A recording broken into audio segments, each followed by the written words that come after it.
As much as I love film, I cannot deny the growth of streaming in the past decade. And with that growth, there's been a shift in audience members' desired choice of viewing.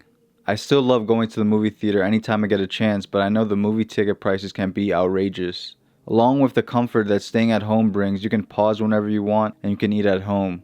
I still view the theaters as prime viewing whenever a new movie is released. However, the types of movies that currently succeed at the box office has pushed me to think that TV shows are the future. In terms of quality, 2023 has had better television shows than movies.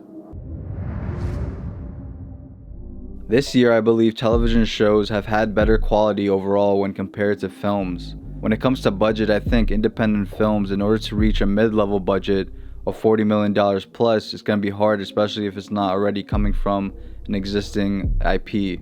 Television allows for auteurs who want to tell a unique story that can be done in a limited series, and if it gains enough of an audience due to popularity, it might get the green light for a second season if needed. Some of my favorite shows to come out this year involve series that have an original IP. Shows like Barry, Succession, The Bear, Scavenger's Reign. These are all shows that started from the television with a unique writer-director at the helm of the project. If streaming companies continue to give creative control to writers and directors, then the future of television shows can be beyond the limits of independent filmmakers. I am a fan of films over television shows due to the format of telling a story in a couple hours and having that feeling of satisfaction by the end of it. But it seems like storytellers are getting better and better at the television medium, especially in the last decade, often viewed as the prime of television with shows like Game of Thrones and Breaking Bad. Whether companies just want to create their own streaming service to make money, it also just costs less to have a season of TV for $50 to $100 million rather than having a film for the same price with an unknown IP. Sadly, the budget seems to be there for streaming over films. However, we cannot discount some of the great shows that have come from TV to rival the quality of even big blockbuster films. There are companies like FX on Hulu, Apple Plus, Max, Netflix, Prime, and even Paramount that have created some great shows in recent years.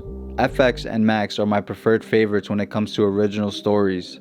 For this year, shows like The Bear, Dave, and Only Murders in the Building continue to go strong with some of their best seasons yet.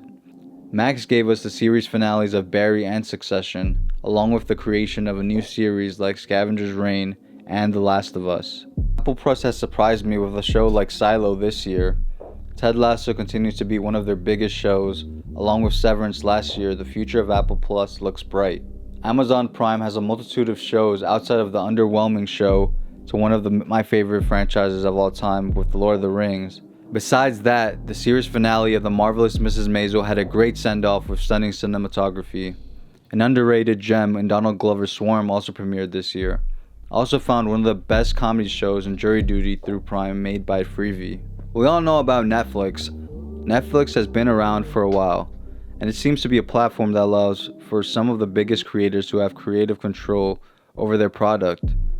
Martin Scorsese with The Irishman, David Fincher did Mank and The Killer, Noah Baumbach made Marriage Story, so for the big name directors to come to Netflix, it might be a future move for other independent filmmakers. Now A24, the prime company for all independent filmmakers, joined this year with Netflix for their great show, Beef. Mike Flanagan continues his string of horror series and films with his new show, The Fall of the House of Usher. Netflix has been popular for their great original TV series in this past decade.